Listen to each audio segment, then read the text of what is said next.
La famille, voici la construction du nouveau métro ivoirien qui sera à jour d'ici peu. Vous savez, la dernière fois, j'ai fait un post sur ma page, j'ai posté quelques images où on voit la construction du métro. Il y a beaucoup de personnes qui sont venues me traiter de menteur ou encore de quelqu'un qui n'est pas sérieux parce que selon eux, c'est pas réalisable. Selon eux, les images là sont des images inventées. Donc du coup, ils sont nombreux qui sont venus sur mon eBay me dire que c'est pas vrai ce que je suis en train de poster là. Aujourd'hui alors, je vous présente en live la vidéo où on voit la construction du micro ivoirien. Et ce que je vais profiter pour vous dire, c'est quoi? C'est que, au lieu de vouloir concrétiser la vérité tout le temps, c'est mieux de prier pour que le développement et le changement aussi arrivent dans votre pays. C'est mieux de prier parce que des engins comme le micro, ce sont des engins que généralement on voit dans les pays développés. Quand ça vient en Afrique, la famille, ça signifie que le développement suit. Ça signifie que l'Afrique avance. Ça signifie que le pays en question qui fait venir cet engin-là est en train de se développer rapidement. Et c'est un peu ça qui se passe en Côte d'Ivoire. Comme j'ai dit hier, on peut ne pas aimer le système de gérance de M. Ado, mais il faut avouer que ce monsieur travaille. Il faut être honnête, avouer qu'il travaille. Parce que rares sont les pays où on aura des projets pareils. Vous allez par exemple voir ici au Cameroun, il y a des projets seulement sur les maquettes. Vous allez quitter d'un endroit à un autre, vous allez voir une plaque où il y a la maquette d'un projet qu'on a dit réaliser depuis 2019 ou encore depuis 2020. Mais jusqu'à aujourd'hui, on ne voit pas.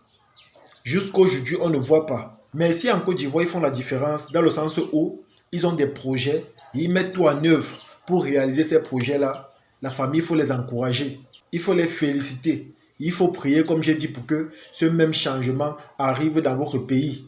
Imaginez un peu l'avenir du micro en Côte d'Ivoire. Imaginez un peu comment ça va contribuer au bien-être des populations. Imaginez un peu comment ça va faciliter les déplacements. Imaginez un peu comment ça va faire en sorte que dorénavant, ceux-là qui arrivaient au boulot en retard et qui perdaient leur boulot parce que tout le temps ils accusaient des retards. Imaginez un peu comment ça va les soulager. Imaginez comment ça va les sauver. Il y a des endroits ici, là, par exemple, que ce soit en Côte d'Ivoire ou au Cameroun, quand tu prends un taxi, si tu blagues et qu'il y a embouteillage, tu feras environ 1h30 à 2 heures sur place. Mais le métro, c'est maximum 15 minutes parce que c'est un engin très, très rapide. C'est comme l'avion, c'est très rapide. Il n'y a pas d'embouteillage, il n'y a pas de bouchons, il n'y a pas les trucs que plusieurs voitures sont à côté, tu n'arrives pas à circuler, il n'y a pas ça. Le métro, c'est direct, c'est rapide. Quand tu entres là-bas, si c'est 15 minutes pour arriver par exemple à Boaké ou encore pour arriver dans la ville d'Abidjan, tu as 15 minutes exactement. C'est comme ça. C'est aussi ça l'avantage d'avoir un métro. Et ce qui est aussi bien, c'est que ce sont des choses comme ça qui font en sorte que le pays se développe rapidement. Il y a des investisseurs étrangers pour venir mettre l'argent dans un pays ou encore pour investir dans un pays. Ils voient d'abord le territoire. Ils voient si le pays en question mérite qu'ils dépensent l'argent ou encore ils investissent. Du coup, quand ils viennent comme ça, ils voient le développement. Ils voient comment le pays en question évolue rapidement. Ça les encourage ou encore, ça leur motive à investir. Et vous savez que quand ils investissent comme ça, c'est aussi une façon pour le pays de lutter contre le chômage ou encore contre la pauvreté. Parce que quand ils vont venir, ils vont créer des emplois. Donc du coup, tous ces gens qui ont fréquenté, qui ont des diplômes, tous ces gens qualifiés seront forcément recrutés dans ces entreprises-là. Donc du coup, c'est une bonne chose d'apporter le développement ou encore l'innovation dans son pays. Les amis, au lieu de les critiquer, comme j'ai l'habitude de vous dire tout le temps, au lieu d'insulter la Côte d'Ivoire, de dire que la Côte d'Ivoire appartient aux Français, au lieu de dire que les Libanais occupent 90% du territoire ivoirien, s'il vous plaît, de grâce, copiez le bon exemple. Copiez le bon exemple chez eux. Parce que les Ivoiriens ont toutes les caractéristiques qu'il faut pour être un pays émergent d'ici peu. Comme je vous dis les amis, la Côte d'Ivoire a presque toutes les caractéristiques qu'il faut pour être un pays développé et émergent. Parce que leur développement n'est pas seulement basé sur un seul domaine. Ici, c'est vraiment pas du domaine d'infrastructure, mais quand tu passes sur le domaine de la musique, du cinéma, le showbiz, tu comprends que même là-bas, ça se développe rapidement. Le développement de la Côte d'Ivoire est perçu ou encore se voit sur plusieurs domaines. Ça fait en sorte que, peu importe le citoyen lambda qui veut exercer dans un domaine précis, il sait que quand il va aller là-bas, il va s'en sortir. Quand moi je vois par exemple les artistes ivoiriens qui ont des grosses voitures, qui ont des belles maisons, qui créent des marques de boissons, la famille, je suis heureux de voir ça. Ça, c'est la preuve que en Côte d'Ivoire, en tant qu'artiste, tu peux vivre de ton art. Chose que ce n'est pas possible ici au Cameroun. Vous allez voir, la plupart des artistes camerounais ne vivent pas de leur musique. Hormis leur musique, ils sont obligés d'investir dans certains petits business pour pouvoir s'en sortir. Parce que si ce n'est que leur musique, ils savent que c'est voué à l'échec. Quand ils vont organiser des concerts ou encore des spectacles, même les gens qui se disent être leurs fans ne viendront pas. Parce que la vie est dure, la vie est chère. Voir quelqu'un qui va retirer 2000 francs pour aller payer, pour assister à un concert, la famille, c'est très compliqué. Et aussi, nous n'avons pas cet esprit de solidarité que la Côte d'Ivoire a. Dans le sens où nos propres frères camerounais font leurs concerts, on ne part pas. Mais vous allez voir, quand les artistes européens, quand les artistes français viennent en décembre pour remplir leurs poches, la famille, les salles sont pleines. Les salles sont bondées. Ça, c'est quelque chose que moi, je n'ai jamais compris. Quand les étrangers viennent, on te dit leur cachet. Tu es étonné. C'est tellement beaucoup. Tu vas voir un artiste nigérien, il vient chanter peut-être pour 1 heure de temps, 2 heures de temps. Tu entends que son cachet c'est 100 millions, 200 millions, 300 millions. Et pourtant ici là chez nous, pourquoi on paye un artiste, même 1 million pour un cachet? La famille, c'est tout un combat. C'est tellement difficile. Voilà aussi un côté très bizarre ou encore très compliqué que je n'arrive pas à comprendre ici au Cameroun. Vous savez, hier j'ai écouté une vidéo de l'ancien ministre ivoirien.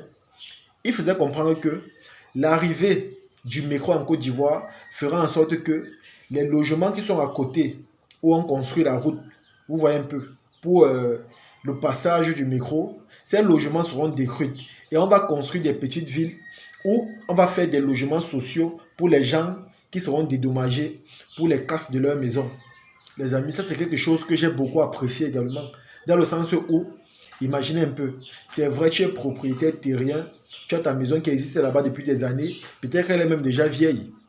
Quand on va casser pour faire la route, quand on va construire ta maison ailleurs, ta maison sera plus belle. Vous savez que les projets de l'État généralement sont des projets finis complètement. C'est-à-dire que quoi? Lorsqu'on construit ta maison, on te donne les clés en main parce qu'un budget est voté au préalable pour cela.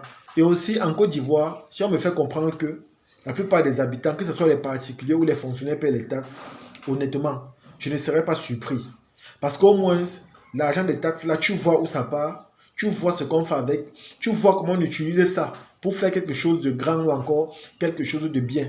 C'est pas comme ici, là, chez nous, où on dit à tout le monde de payer des choses, mais on ne voit pas ce qu'on fait avec.